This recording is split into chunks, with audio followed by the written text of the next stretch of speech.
அதாவது நம்ம ஃபேஸ்புக் இருக்குல்ல, இந்த ஃபேஸ்புக் வந்து ஒரு அழகான அற்புதமான ஆப்பு.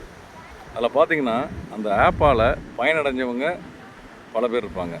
அதில் சில பேர் வாழ்க்கையை தொலைச்சவங்களும் இருப்பாங்க. சில பேர் அதை வச்சு சந்தோஷமாக அனுபவிச்சுட்டு இருக்கவங்களும் இருக்காங்க. இது எதுக்கு சொல்ல வரேன்னா, பார்த்தீங்கன்னா ஃப்ரெண்ட் ரிக்வெஸ்ட் கொடுக்குறாங்க. ஃப்ரெண்ட் ரிக்வெஸ்ட் கொடுக்குறாங்கன்னா, அது பாடம் மலை மாதிரி வந்து கும்மிதுன்னு வைங்களேன்.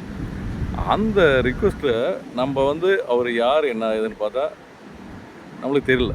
சரி, தெரியாத ஆளுங்க கூட பழகிறது தானே ஃபேஸ்புக்கு. சரி அப்படின்னு பார்த்தாலும், மியூச்சுவல் ஃப்ரெண்ட் யாராவது இருக்காங்களான்னு பார்த்தாலும் அதுவும் காட்ட மாட்டுது. ப்ராஜெக்ட் நல்ல சேஃப்டி ப்ராஜெக்ட் போட்டு நல்லா அடைச்சி வச்சுக்கிறாங்க.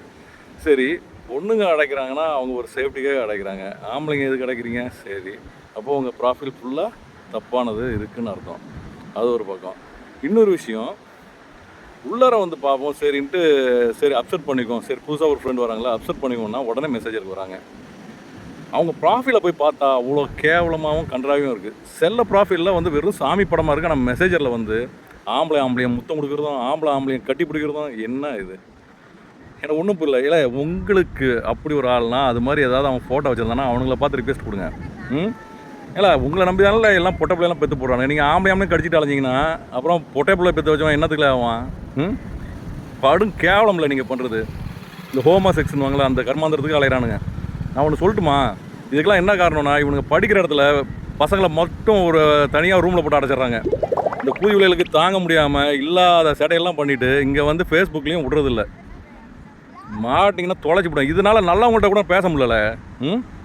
ரிக்வெஸ்ட் கொடுக்குற நாதாரிங்க, இப்படிப்பட்ட நாதாரிங்க எனக்கு மெசேஜர்லேயும் வராதிங்க, ரிக்வெஸ்ட்டும் கொடுங்க, கொண்டுருவோம் பார்த்துங்க. இதனால் நல்ல நல்ல மனுஷங்கள்லாம் நான் இழந்துட்டுருக்கேன். போங்களே.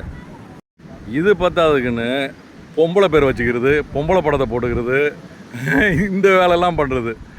ஏன் பொம்பளையாகவே மாறிட்டீங்களாடா? ஏன் இப்படி இருக்கீங்க? அவன் ஃபேஸ் அவன் வைங்கடா, ஏன் அடுத்தவனுக்கு இது பண்ணுறீங்க?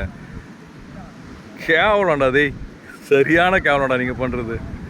உங்கள் முகத்தை காட்டுங்கடா. உங்கள் முகத்தோட அழகு வேறு யாரும் முகமும் இல்லை. அவங்களுக்கு அவன் முகம் தான் அழகு. சரியா? பொம்பளையால் விட்டுருங்க. அவங்க ஃபோட்டோ பிடிச்சி நீங்கள் வச்சிட்ருக்கீங்க. என்னத்தை கொண்டு சேர்க்கனே தெரியல உங்களெல்லாம்.